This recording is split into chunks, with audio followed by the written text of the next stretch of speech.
Sa isang maliit na baryo sa baybayin ng Visayas, naninirahan si Andoy, isang mahirap na mangingisda. Kilala siya ng mga kabaryo bilang taong laging minamalas. Kapag siya ay pumapalaot, madalas wala siyang nahuhuling isda o kaya ay napupunit ang kanyang lambat.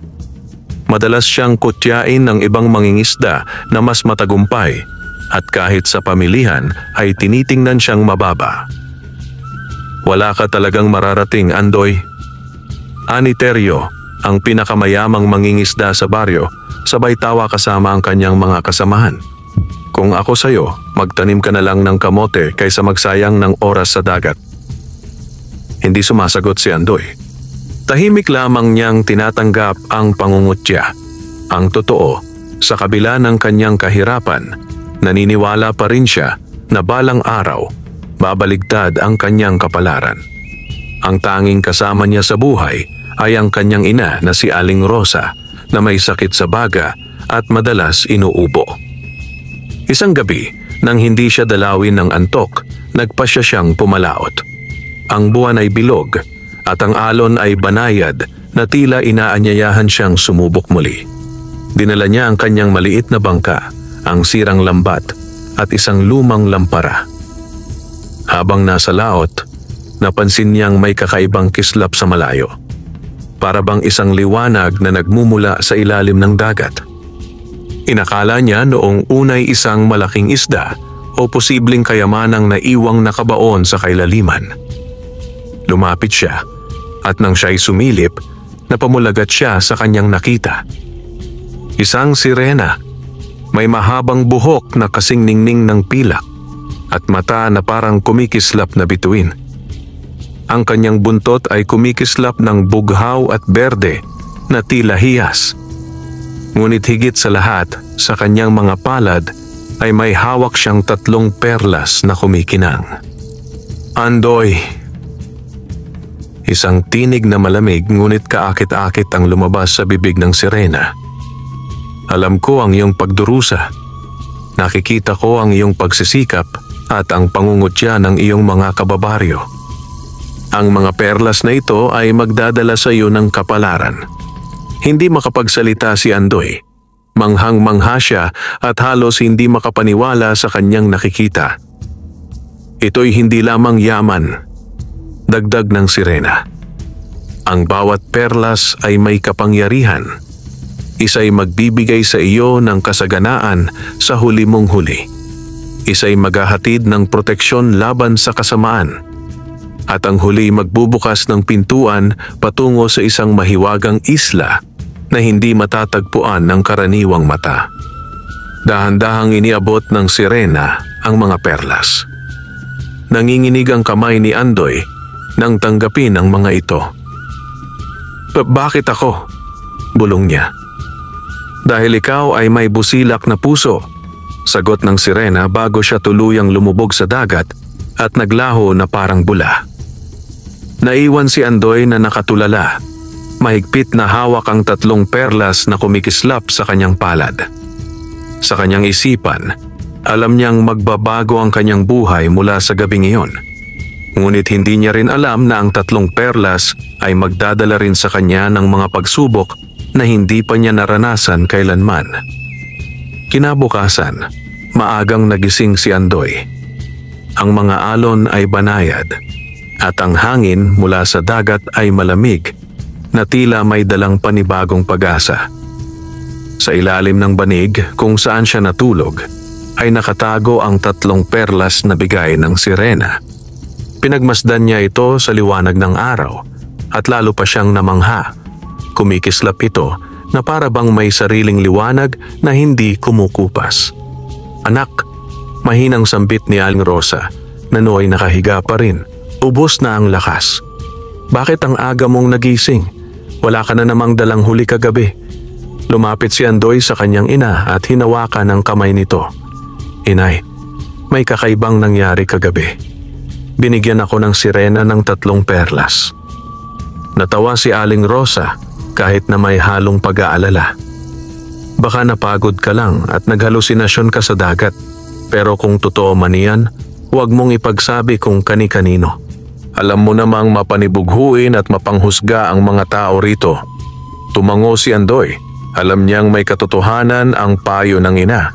Kaya't sa halip na ipamalita, itinago niya ang 2 perlas at kinuha lamang ang isa.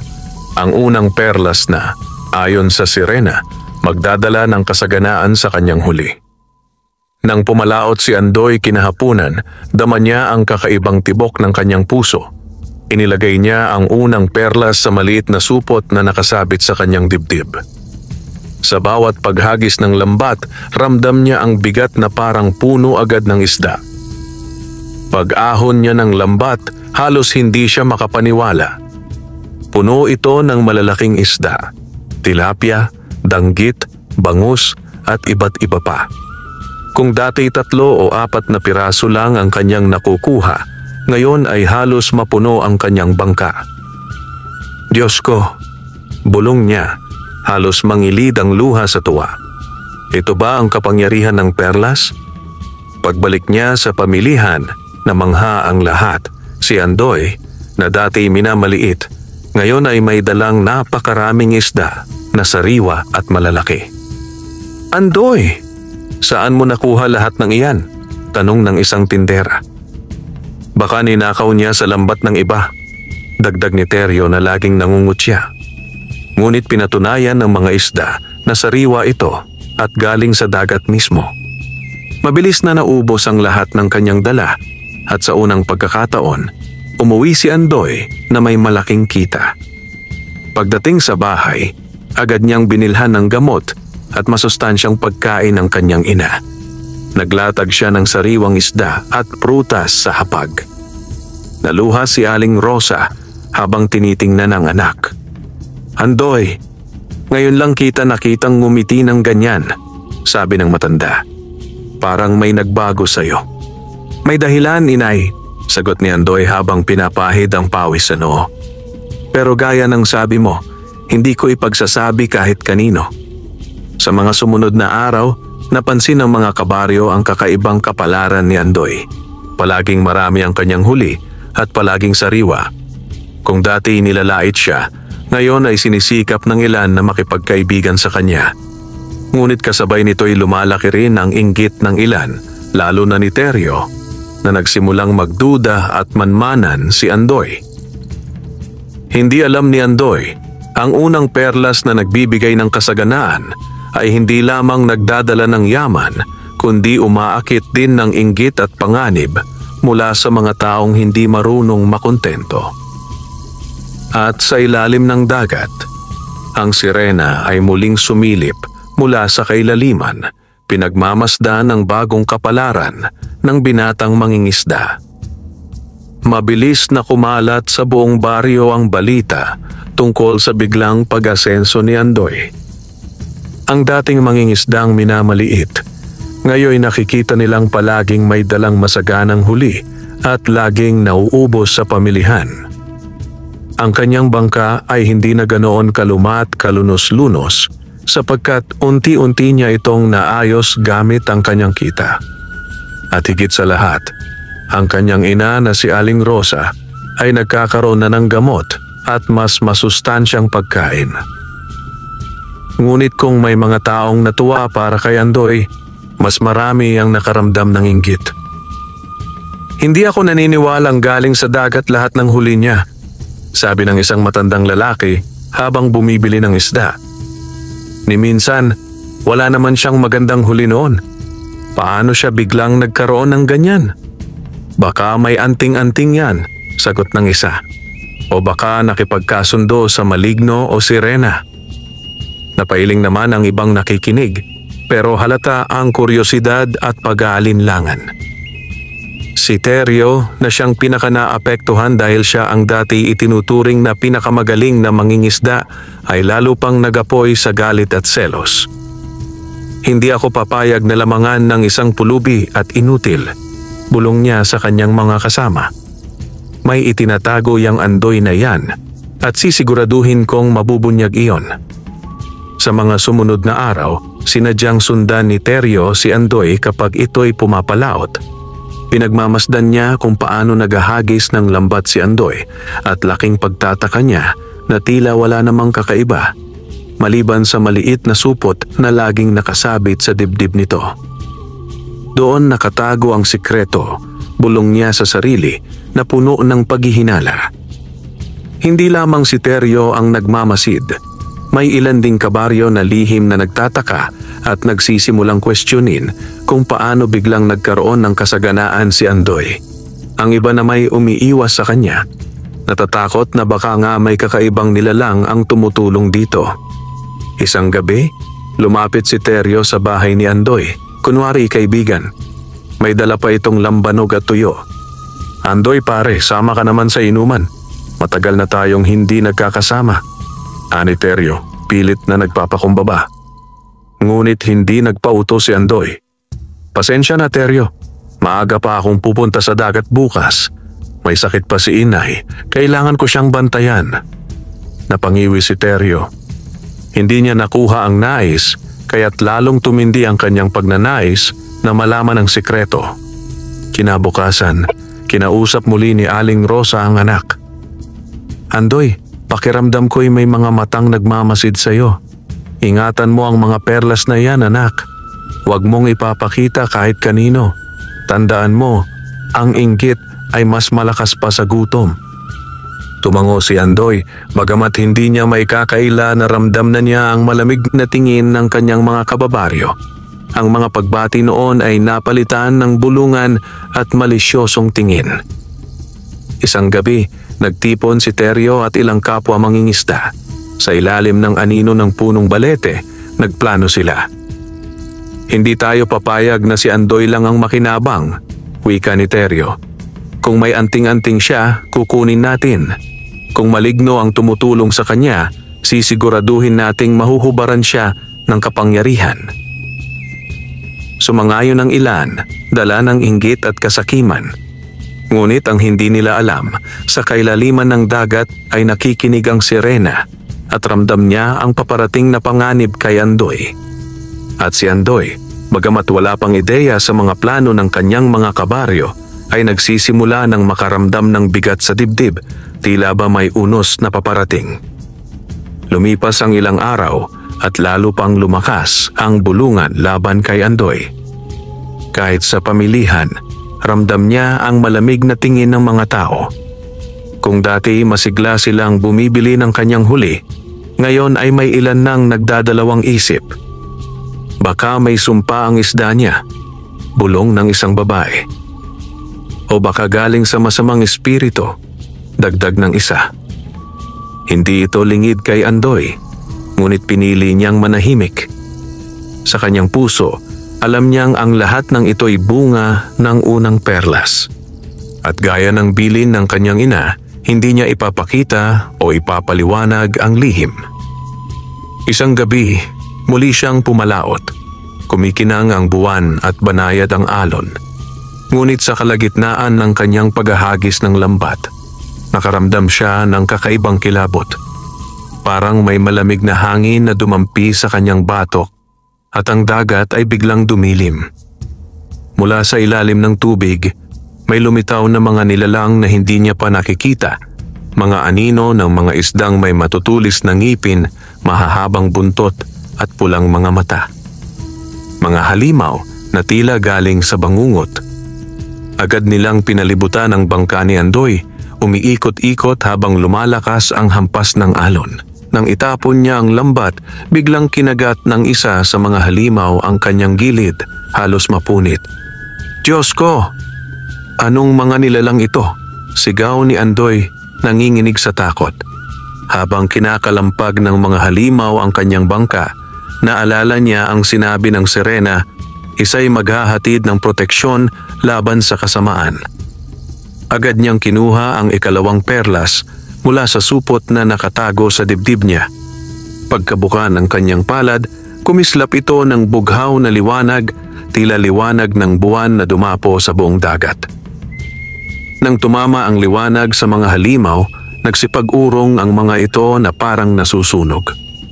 Ang kanilang pulang mga mata ay napalitan ng takot at unti-unti silang naglaho sa ilalim ng tubig.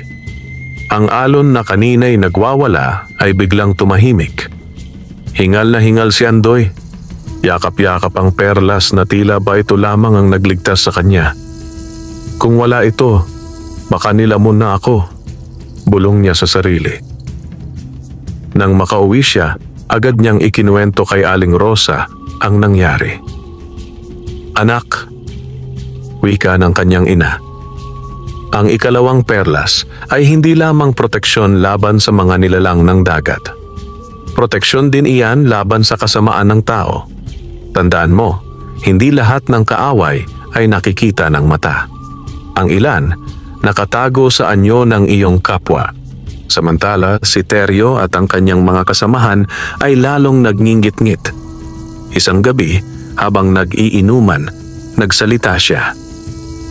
Kung hindi tayo kikilos, si Andoy ay magiging pinakamayaman sa ating lahat at tayo mawawalan ng kabuhayan. Bukas ng gabi, susundan ko siya muli at kahit anong itinatago niyang sikreto, kukunin ko iyon. Tumango ang kanyang mga kasama. Ngunit hindi nila alam, ang kanilang mga plano ay nakahanda nang salubungin ng liwanag ng ikalawang perlas. Nang gabing yon, nakatulog si Andoy at napanaginipan ng sirena. Nakausap siyang muli nito. Ang tinig ay gaya pa rin ng dati. Banayad ngunit may kapangyarihan. Andoy, anang sirena. Nalaman mo na ang lakas ng ikalawang perlas, ngunit huwag kang magpakampante. Darating ang panahon na hindi sapat ang proteksyon. Kailangang matutunan mong gamitin ang mga perlas ng sabay at sundin ang iyong puso. Sapagkat malapit ka nang dalhin sa isang lugar na hindi nakikita ng karaniwang tao, ang mahiwagang isla. Nagising si Andoy na pawisan at nanginginig. Sa kanyang dibdib, ramdam niyang papalapit na ang mas malaking pagsubok. Hindi lamang mula sa dagat, kundi pati na rin mula sa mga taong dati itinuring niyang kababaryo. Dumating ang gabi na tahimik ang buong baryo, ngunit hindi matahimik si Andoy. Matapos ang panaginip tungkol sa sirena, pakiramdam niya ay may paparating na panganib. Ang kanyang dibdib ay tila dinadagukan ng kaba at sa bawat ihip ng hangin ay parang may bulong na kumakapit sa kanyang pandinig. Gayunpaman, hindi siya maaaring tumigil sa pangingisda. Kailangan niyang ipagpatuloy ito para sa kanyang ina at para sa kanilang pamumuhay. Inihanda niya ang kanyang bangka, dinala ang lambat at muling isinabit sa dibdib ang maliit na supot na naglalaman ng mga perlas. Nang makarating siya sa laot, agad niyang napansin na iba ang dagat ngayong gabi. Ang buwan ay kalahati lamang at ang tubig ay tila mas madilim kaysa karaniwan. May mga aninong gumagalaw sa ilalim na parabang may mga matang nagmamasid. Habang ibinababa niya ang kanyang lambat, isang kakaibang tunog ang umalingaw-ngaw. Isang mahaba, malagim na huni na hindi niya pa narinig kailanman. Kasunod noon ay lumitaw mula sa kailaliman ng mga nilalang na higit pang nakakatakot kaysa sa mga una niyang nakita. Mga dambuhalang isdang may matutulis na sungay, balat na parang bakal at mga matang kulay apoy. Ang ilan ay may pakpak na parang paniki na biglang lumilipad mula sa tubig, lumalapag muli at nagiiwan ng alon na halos nagpapaalog sa kanyang bangka. Andoy, tila may bumubulong sa hangin, ngunit wala siyang nakikita kung saan nagmumula ang tinig. Mabilis na kinuyog ng mga nilalang ang kanyang bangka. Ang isa'y kumagat sa gilid, halos mabiyak ito. Ang isa pa'y biglang tumalon at muntik nang tamaan siya ng matutulis na buntot. Sa takot, kinuha niya ang ikalawang perlas at muli itong nagbigay ng bughaw na liwanag. Ngunit ngayon, tila hindi sapat ang kapangyarihan nito. Ang mga nilalang ay napapaurong, ngunit mabilis ding bumabalik, mas mabangis kaysa kanina. Hindi sapat! Hindi sapat! Sigaw ni Andoy habang pilit nilalabanan ng takot. Sa kanyang kawalan ng pag-asa, naalala niya ang unang perlas. Kinuha niya ito at pinagsabay ang hawak sa una at ikalawa. Nang kumislap ang dalawang perlas, isang mas malakas na liwanag ang kumalat, tila apoy na kumakain sa dilim ng dagat. Ang mga halimaw ay nagsipagsigawan. Ang kanilang mga tinig ay parang daing na puno ng puot at sakit. Isa-isa silang nagsitakas pabalik sa kailaliman hanggang sa wala nang natira. Pagod na pagod si Andoy. Halos bumigay ang kanyang katawan. Ngunit sa kanyang pagkakaupo, may napansin siyang kakaiba. Sa di kalayuan, sa gitna ng dagat, unti-unting lumitaw ang isang bagay na hindi niya inaasahan, isang isla. Hindi ito nakikita kanina at tiyak siyang wala ito sa karaniwang mapa ng mga mangingisda. Ang isla ay nababalutan ng hamog at mula sa malayo ay tila may kumikislap na ilaw sa gitna nito, parang hiyas na nakabaon sa gitna ng karagatan. Naalala niya ang huling sinabi ng sirena sa kanyang panaginip, "Malapit ka nang dalhin sa isang lugar na hindi nakikita ng karaniwang tao, ang mahiwagang isla." Nanginig ang kanyang katawan, hindi dahil sa lamig ng hangin, kundi dahil sa kaba at pagtataka. Ang kanyang puso ay humahagibis at sa kanyang isipan ay iisa lang ang tanong, ano ang naghihintay sa kanya sa mahiwagang isla? Ngunit hindi lamang siya ang nakakita ng lahat ng ito. Sa di kalayuan, nakasunod si Teryo at ang kanyang mga kasamahan. Lihim nilang sinundan ang bangka ni Andoy at sila man ay namangha sa paglitaw ng isla. Yun ang kanyang sikreto, bulong ni Teryo, nanlilisik ang mga mata. Hindi siya magtatagumpay kung hindi dahil sa kapangyarihan ng dagat. Pero hindi siya mananatiling nag-iisa. Kukunin natin ang kanyang yaman at gagawin natin itong atin. Habang si Andoy ay nakatitig sa mahiwagang isla, hindi niya alam na sa likod ng kanyang likuran ay unti-unti nang nagbabalak ang kanyang mga kabaryo ng higit na masamang plano laban sa kanya. Nang muling tumila ang mga alon at mawala ang mga nilalang sa dagat, naiwan si Andoy na nakatulala sa mahiwagang islang lumitaw sa kanyang harapan. Hindi siya makapaniwala. Tila isinilang ito mula sa ilalim ng dagat sapagkat kanina lamang ay wala roon. Balot ng malamlam na hamog at kumikislap na ilaw mula sa gitna, parang nangaakit itong lapitan. Diyos ko, bulong ni Andoy. Ito ba ang tinutukoy ng sirena? Bagaman may kaba, dama niya rin ang kakaibang hatak ng isla. Hinila ng agos ang kanyang bangka patungo roon. At kahit na gusto niyang umiwas, parang may humihila sa kanya. Wala na siyang nagawa kundi hayaan ang sarili na dalhin ng kapalaran. Paglapit niya sa baybayin, sinalubong siya ng malamig na simoy ng hangin na may dalang halimuyak ng mga bulaklak na hindi niya kilala. Ang buhangin ay puting-puti, kumikislap sa liwanag ng buwan na para bang pinungginto. Sa paligid ay may mga punong hindi karaniwan, may mga dahon na tila gawa sa kristal at mga bunga na kumikinang na parang perlas. Lumapag siya at dahan-dahang naglakad, iniwan ang kanyang bangka. Sa bawat hakbang, nakaririnig siya ng mga bulong, mahihinang tinig na parang mula sa hangin. Ngunit imbes na takot, tila kapayapaan ang dulot nito sa kanyang puso. Andoy. Narinig niyang tinig. Pamilyar ito, ang sirena. Mula sa lawa sa gitna ng isla, unti-unting lumitaw ang sirena, mas maliwanag at mas kaakit-akit kaysa dati. Ang kanyang buntot ay kumikislap ng bughaw at berde, at ang kanyang mga mata ay naglalagablab na parang may lihim na nais ipabatid. Maligayang pagdating sa Isla de Perlas. Wika nito. Iilan lamang ang nakakakita rito. At ikaw, Andoy, ay pinili ng dagat upang makapasok. Habang nakikinig si Andoy, biglang lumitaw ang iba pang mga nilalang mula sa mga puno at ilog ng isla. Mga matatayog na katauhan na tila yari sa tubig mga nilalang na may pakpak na gawa sa dahon at mga mukhang halimaw ngunit may mata ng kabaitan. Ito ang mga tagapangalaga ng isla, paliwanag ng sirena.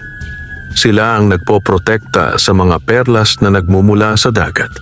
Ang bawat perlas ay may kapangyarihang hindi kayang unawain ng karaniwang tao. Ngunit ikaw, Andoy, ay pinagkalooban na ng tatlo. Isa'y para sa kasaganaan, isa'y para sa proteksyon, at ang huli para sa pagbubukas ng mga pintuan. Napalunok si Andoy. Pintuan? Anong ibig mong sabihin? Pintuan patungo sa mas malalaking lihim, sagot ng sirena. Ang tinig ay malamig ngunit marikit. Ang ikatlong perlas ay hindi lamang magdadala sa iyo sa isla. Ito rin ang magbubukas ng daan sa isang kapangyarihan na magpapasya kung mananatili kang tao o magiging isa sa mga nilalang ng dagat. Napatigil si Andoy, hindi alam kung matatakot o matutuwa. Ngunit bago pa siya makapagtanong muli, nagbago ang muka ng sirena. Mula sa banayad, naging seryoso ito. Ngunit mag-ingat ka, Andoy. Hindi lahat ng nakakakita ng isla ay karapat-dapat. May mga mata na nagmamasid sa iyo at may mga pusong puno ng kasakiman na handang kumuha ng hindi kanila. Bumigat ang dibdib ni Andoy. Alam niya agad kung sino ang tinutukoy ng sirena, si Teryo at ang kanyang mga kasamahan. Kung sakaling makapasok sila rito, dagdag ng sirena, ang isla ay magiging larangan ng digmaan. At ang mga perlas, imbes na magdala ng pag-asa, ay maaaring magbukas ng kapahamakan. Lumapit ang isa sa mga tagapangalaga at iniabot kay Andoy ang isang sisidlang yari sa kabibe. Ilakip mo rito ang ikatlong perlas. Kapag handa ka na, bubukas ang daan tungo sa iyong kapalaran. Ngunit tandaan mo, bawat desisyon ay may kapalit. At hindi lahat ng kapangyarihan ay biyaya. Ang iba ay sumpa. Napahigpit ang hawak ni Andoy sa kanyang dibdib, kung saan nakatago ang huling perlas. Alam niyang dumating na ang panahong kailangan niyang pumili. Habang nakatayo siya sa gitna ng mahiwagang isla, tinitingnan ng mga tagapangalaga at ang sirena. Ramdam niya na ito na ang simula ng pinakamalaking pagbabago sa kanyang buhay. Habang nakatayo si Andoy sa gitna ng mahiwagang isla, napapalibutan ng mga nilalang na tila galing sa panaginip. Unti-unti nang naglaho ang kaba sa kanyang puso. Ang hamog na bumabalot sa paligid ay tila nagiging liwanag, at sa bawat hininga ay dama niya ang kakaibang lakas. Muling lumapit ang sirena. Ang tinig nito'y banayad, ngunit may bigat ng kapangyarihan. Andoy, bago mo lubos na maunawaan ang mga perlas, kailangan mong malaman ang kasaysayan ng islang ito. Inilahad ng sirena na ang Isla de Perlas ay hindi isang karaniwang lugar. Noon pa mang unang panahon, ito raw ay pinangangalagaan ng mga nilalang ng dagat at ng kalikasan. Ang bawat perlas na nililikha ng isla ay bunga ng pagsasama ng liwanag ng buwan, himig ng hangin at lakas ng dagat. Ngunit hindi lahat ng tao'y marunong gumalang, sabi ng sirena. May mga sinaunang mangingisda na naghahanap ng perlas hindi para sa kabutihan, kundi para sa kasakiman. Kaya't nilubog ng dagat ang isla upang maitago ito sa mga mata ng mga hindi karapat-dapat. Tanging ang pusong malinis at busilak ang maaaring makapasok dito. Nakaramdam ng bigat si Andoy. Kung ganoon, bakit ako ang pinili? Dahil sa kabila ng lahat ng pangungutya at kahirapan, hindi ka nagdamot, hindi ka nagtanim ng galit. Ikaw ay marunong magtiis at magmahal. Ngunit tandaan mo, ang mga biyayang ito ay sinusubok din ng tukso. Kung hindi ka mag-iingat, baka maging katulad ka rin ng mga nagkamali noon. Habang nagsasalita ang sirena, unti-unting lumapit ang mga tagapangalaga ng isla. may 4 na nilalang na pinakakilala sa lahat. Si Amaro, ang tagapangalaga ng apoy. Ang kanyang anyo ay parang tao, ngunit ang katawan ay nagliliyab. Siya ang simbolo ng tapang at lakas ng loob. Si Lirio, ang tagapangalaga ng hangin. Ang kanyang buhok ay parang ulap at ang tinig ay kasinggaan ng simoy. Siya ang nagdadala ng kalinawan at pag-asa. Si Dalisay, ang tagapangalaga ng lupa. Ang kanyang balat ay tila bato at ang kanyang mga mata ay luntian, puno ng kabutihan. Siya ang nagbibigay ng tibay at katatagan. Si Sagara, ang tagapangalaga ng tubig. Ang kanyang anyo'y kumikislap na parang alon at ang tinig ay parang awit ng dagat. Siya ang nagbibigay ng buhay at pagdaloy ng kapalaran. Lumapit silang lahat kay Andoy at sabay-sabay na yumuko, tanda ng kanilang pagtanggap. Andoy, wika ni Amaro, kami hindi lamang tagapangalaga ng isla, kami rin ang tagapagturo. Narito kami upang sanayin ka sa paggamit ng mga perlas, upang hindi ka malinlang ng sariling kahinaan. Itinaas ni Lirio ang kanyang kamay at naglabas ng banayad na hangin na yumakap kay Andoy. Ang 3 perlas ay hindi lamang daan papunta rito, ito'y susi rin ng kapalaran. Kapag ginamit mo ito, maaari nitong buksan ang landas ng walang hanggang kayamanan at kapangyarihan, o kaya'y ilubog ka sa walang hanggang dilim. Paano ko malalaman ang tamang paraan?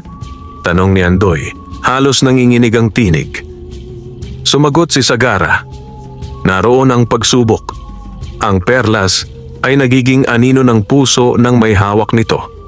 Kung ang puso'y busilak, magdadala ito ng liwanag. Kung puno ng kasakiman, magiging pinto ito ng kapahamakan. Biglang nagdilim ang kalangitan ng isla. Ang hamog ay naging mabigat at malamig, at mula sa malayo ay tila may kumikilos na mga anino. Ang mga tagapangalaga ay nagtinginan. Seryoso ang mga mukha. May mga taong sumusunod sa iyo, Andoy, wika ni Dalisay. Hindi sila karapat-dapat, ngunit dala ng inggit at kasakiman, pinilit nilang hanapin ang landas patungo rito. Kapag nakapasok sila, maaaring magising ang mga puwersang matagal nang natutulog. Bumigat ang dibdib ni Andoy. Alam niyang si Teryo at ang kanyang mga kasamahan ang tinutukoy. Kung makapasok ang mga ito, hindi lamang siya ang malalagay sa panganib, kundi pati na rin ang buong isla. Handa ka na ba, Andoy? Tanong ng sirena. Ang mga mata nito'y kumikislap na parang nagbabasa ng kanyang kaluluwa. Sapagkat sa susunod na mga araw, ang iyong tapang, katapatan at puso'y susubukin. Ang lihim ng isla ay hindi lamang para sa iyo. Ito'y para sa lahat ng magtatangkang pumasok dito. Habang nakatayo si Andoy sa gitna ng mahiwagang liwanag, mahigpit niyang hinawakan ang kanyang dibdib kung saan nakatago ang mga perlas. Sa kanyang isip, iisa ang malinaw. Darating ang pagsubok at wala siyang pagpipilian kundi harapin ito. Pagkaraan ng gabing iyon, kinabayan ng mga tagapangalaga si Andoy. Pinagdaanan niya ang iba't ibang pagsasanay upang mas makilala ang kapangyarihan ng mga perlas at ang sariling lakas na nagmumula sa kanyang puso. Sa ilalim ng pangangalaga ni Amaro, natutunan ni Andoy ang tapang. Paano harapin ang takot at panindigan ang tama kahit nakakatakot ang kalaban. Pinatayo siya sa gilid ng bulkan ng isla, kung saan kailangang manatili siya sa init ng apoy nang hindi natitinag. Ang tapang ay hindi kawalan ng takot, wika ni Amaro, kundi ang kakayahang kumilos sa kabila nito.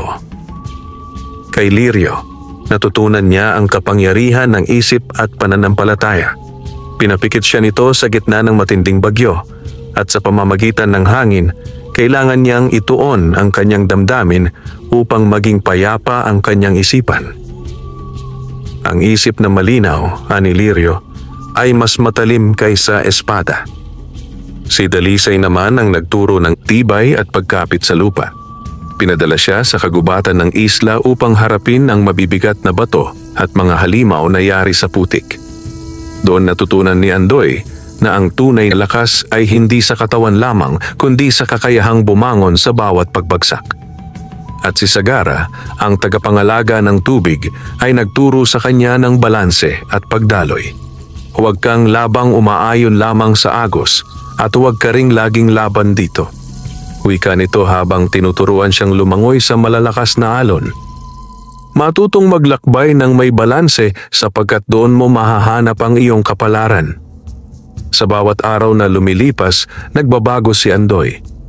Ang dating mangingisdang kinakawawa at kinukutya ay natutong tumindig na may lakas at dignidad.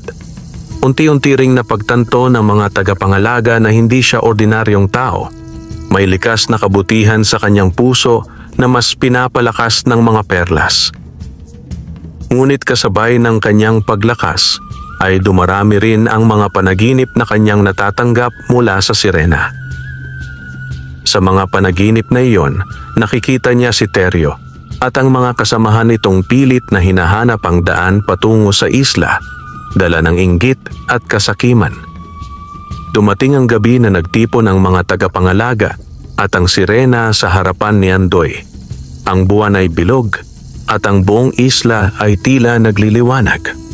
Andoy, sabi ng sirena, ngayon ay hindi ka na lamang isang mangingisda. Ikaw na ngayon ang tagapagtanggol ng mga perlas. Sa iyong mga kamay nakasalalay kung mananatiling ligtas ang lihim ng isla o kung ito'y babagsak sa kamay ng kasamaan. Napatungo si Andoy, kinakabahan ngunit determinado. Kung iyon ang aking kapalaran, tatanggapin ko. Hindi para sa akin lamang, kundi para sa aking ina, sa aking baryo, at sa lahat ng nilalang na umaasa sa dagat. Sabay-sabay na yumuko ang mga tagapangalaga bilang tanda ng kanilang pagtanggap kay Andoy. Kinabukasan, dinala siya ng sirena sa pinakamalalim na bahagi ng isla kung saan nakatago ang batong perlas, isang dambuhalang hiyas na siyang pinagmumulan ng lahat ng kapangyarihan ng dagat. Doon, inilagay ni Andoy ang 3 perlas na nasa kanyang pag-iingat. Kumislap ang mga ito at nagbuklod, at mula sa liwanag ay lumitaw ang isang sagisag na nakaukit sa kanyang dibdib. Tanda na siya na ang bagong pinunot tagapagtanggol ng Isla de Perlas. Ngunit kasabay nito, sa malayo, sa gilid ng karagatan, nagsisimula ng maramdaman ni Teryo at ng kanyang mga kasamahan ang kakaibang puwersa na umaakit sa kanila. Sa kanilang mga mata, hindi nila nakikita ang kagandahan ng isla, kundi ang yaman at kapangyarihan na maaari nilang angkinin. At si Andoy, bagamat bagong tatag bilang pinuno, alam niyang darating na ang sandali ng kanyang unang tunay na laban, hindi laban sa halimaw ng dagat, kundi laban sa kasakiman ng kanyang kapwa-tao. Sa gabing iyon, matapos tanggapin ni Andoy ang kanyang tungkulin bilang tagapagtanggol ng Isla de Perlas, hindi siya dalawin ng antok. Ang 3 perlas na ngayon ay nakapaloob sa kanyang dibdib ay kumikislap para bang may sariling buhay. Sa bawat tibok ng kanyang puso, dama niya ang bigat ng kapangyarihan at kasabay nito, ang bigat ng responsibilidad.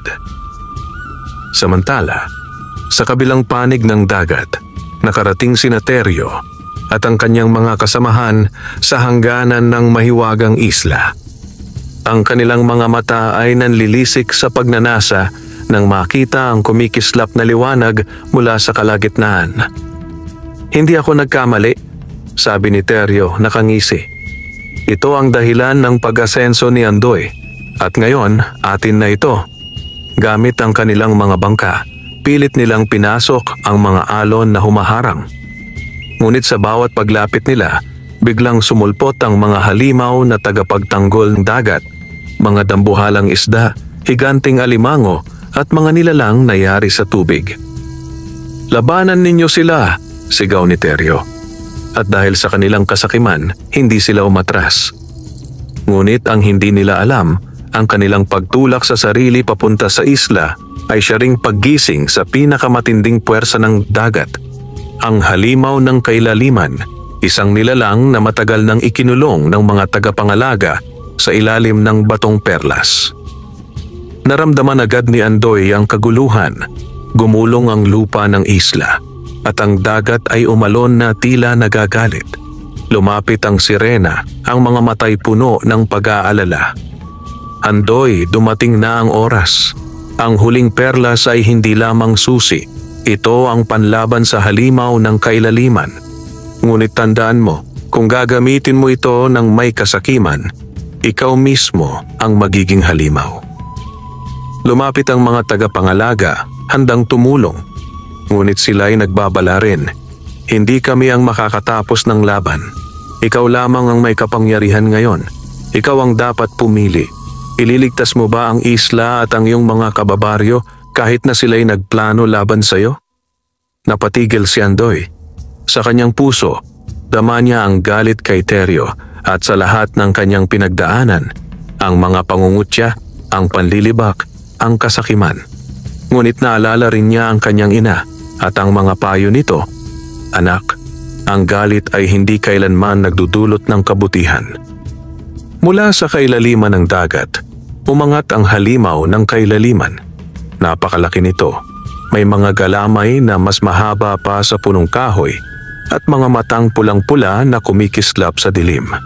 Ang kanyang tinig ay ugong na nagpayanig sa kalangitan. Ang mga kasamahan ni Teryo ay nagsigawan sa takot, ngunit huli na. Nahigop sila ng malalakas na alon at tinangay sa kawalan. Si Teryo lamang ang naiwan, pilit pa ring lumalapit, hindi para tumakas kundi upang makuha ang perlas. Andoy, ibigay mo sa akin ang mga perlas. Ako ang karapat-dapat dito.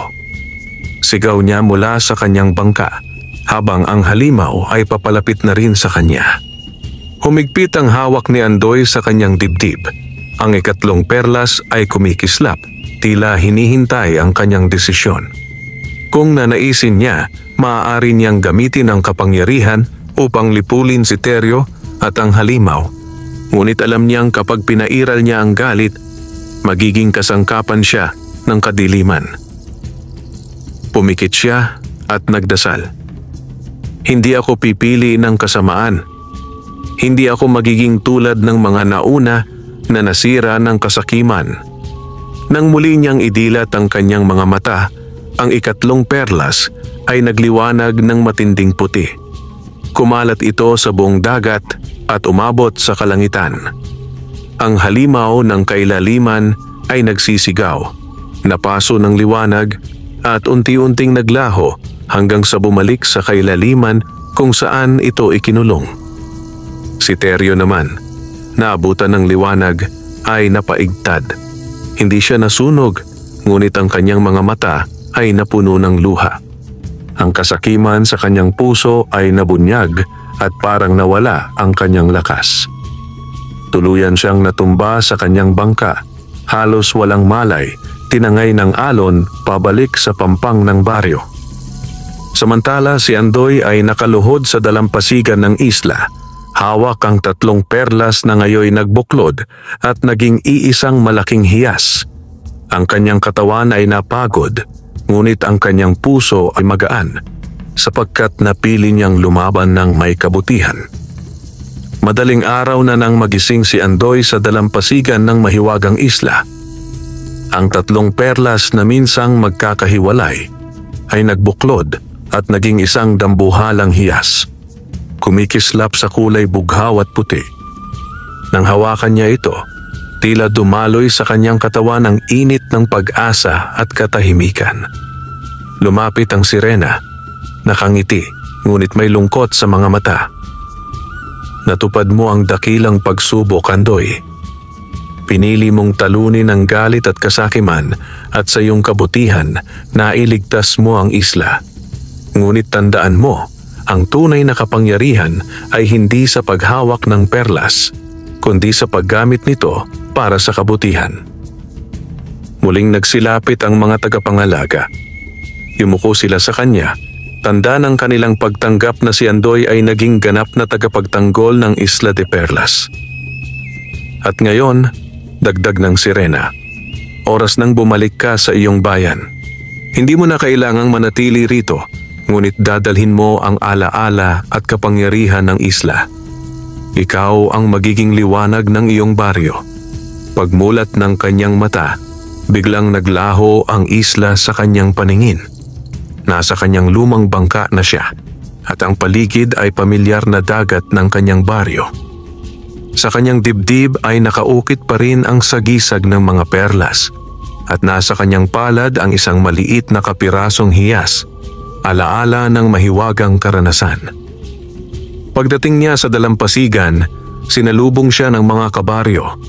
Ang ilan ay nagulat, ang iba'y natakot. Ngunit nang makita nila ang mas maliwanag at mas payapang anyo ni Andoy, natigilan sila. Si Aling Rosa, na ngayoy nakalakad na at tila mas gumaling, ay yumakap agad sa anak. Anak ko, akala ko'y hindi ka na babalik. Bumalik ako, inay, sagot ni Andoy. At dala ko ang pag-asang hindi lamang para sa atin kundi para sa lahat. Samantala, si Teryo na tinangay ng alon pabalik sa Pampang ay halos walang malay. Nang magising siya, wala na ang yabang at galit sa kanyang mga mata. Humarap siya kay Andoy, nakayuko. Andoy, patawarin mo ako. Ang kasakiman ko'y muntik nang magdala ng kapahamakan sa lahat. Hindi siya sinagot ng galit ni Andoy, bagkus tinulungan niya itong tumayo. Teryo, ang kasalanan mo'y hindi ko malilimutan, ngunit maaari kang magsimula muli. Tulungan mo na lamang ang ating baryo kaysa magpakalunod sa kasakiman. Tumango si Teryo at mula noon ay nagbago ang kanyang kilos. Hindi na siya nangungutya, kundi naging isa ring masipag na mangingisda. Sa mga sumunod na araw, nagbago ang baryo, hindi dahil sa kayamanan, kundi dahil sa pagkakaisa. Itinuro ni Andoy sa mga mangingisda ang mga bagong kaalaman na tila ipinasa ng mga tagapangalaga, kung paano igalang ang dagat, kung paano pumalaot nang hindi sinasayang ang biyaya, at kung paano magtulungan kaysa maglamangan. Ang dating baryong puno ng inggit at pagmamaliit ay napalitan ng kapatiran at pag-asa. Isang gabi, habang nakaupo si Andoy sa dalampasigan, muli niyang narinig ang tinig ng sirena mula sa alon. Andoy, bulong nito. Ang mga perlas ay bumalik na sa isla, ngunit ang tunay na perlas ay nasa iyong puso na. Hanggat pinapanatili mo ang kabutihan, mananatili kang tagapagtanggol, hindi lamang ng isla, kundi ng iyong bayan.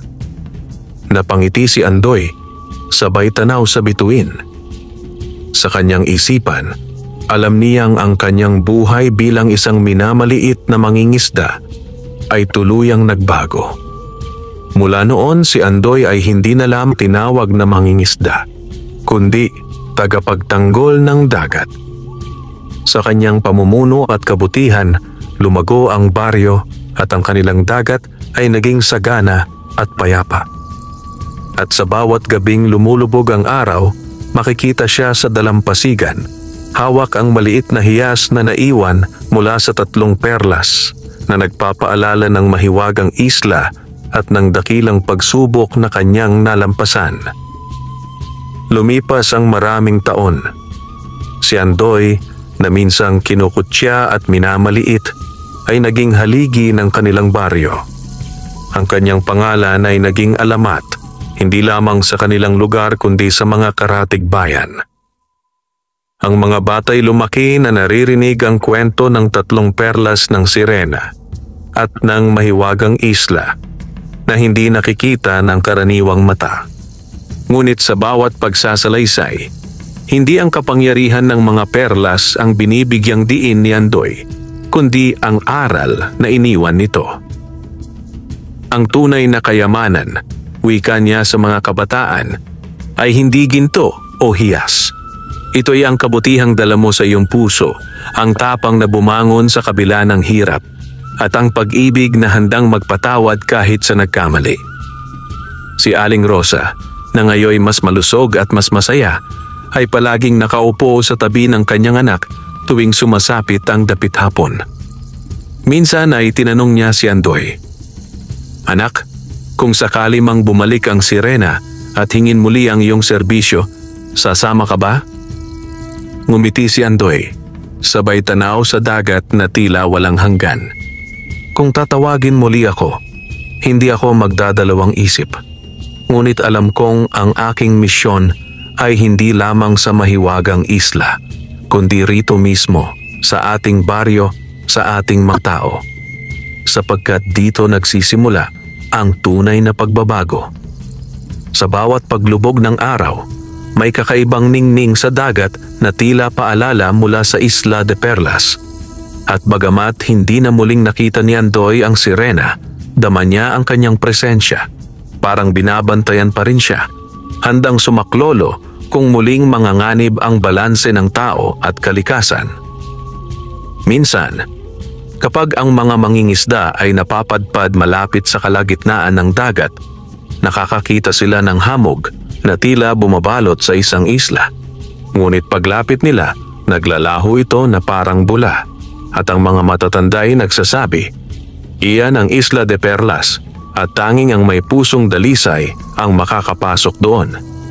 Sa huli, hindi ang perlas ang naging pamana ni Andoy, kundi ang mga aral na iniwan niya sa baryo, pagkakaisa, paggalang sa kalikasan, at ang pananampalatayang higit sa kayamanan ang kabutihan ng puso. At sa katahimikan ng kanyang huling gabi, bago siya tuluyang pumikit sa mahabang pahinga, nakita raw siya ng ilan na nakangiti habang hawak-hawak ang maliit na hiyas na naiwan mula sa 3 perlas. May liwanag na bumalot sa kanyang silid, at sa di kalayuan, may maririnig na himig mula sa dagat, awit ng sirena, isang paalam at isang pangakong hindi siya kailanman makakalimutan, wakas.